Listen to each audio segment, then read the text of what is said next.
In the spring of 2021, we positioned a time-lapse camera on Robert Anderson's fodder beet crop at Kerskelly near Huntly.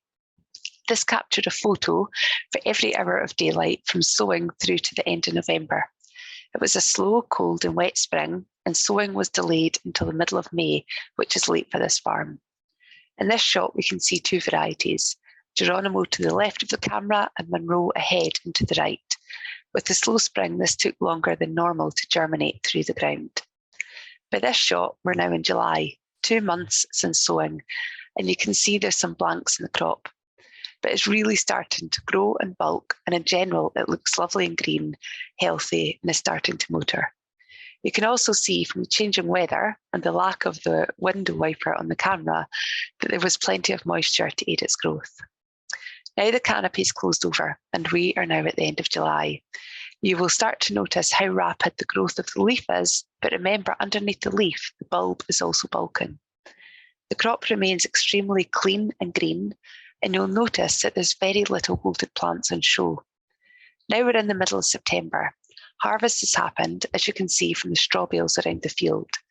As the weather cheers up and we get a break of sunshine, you again see the crop jumping in height. We now start to see a bit of leaf damage, largely due to stress of the weather, but there's new leaf still growing from the core of the plant. We still have a very low amount of bolters due to the delayed drilling and favourable growing conditions during emergence, but we do now have one that has nicely placed itself in front of our camera. Now our days are shortening as we approach October. At this stage, we lifted the camera in fear that it would be smothered out by the leaf. After more growth in the middle of November, we re-angled the camera to attempt to see the bulbs bulking. With our reduced daylight and shading from the leaves, we haven't quite managed to demonstrate the same jumping and growth that we did from the leaf, but you can see the sheer density of forage in each of the plants. After some high winds, the older, larger leaves start to show some damage, but we still see growth happening in the leaf this late on in the season.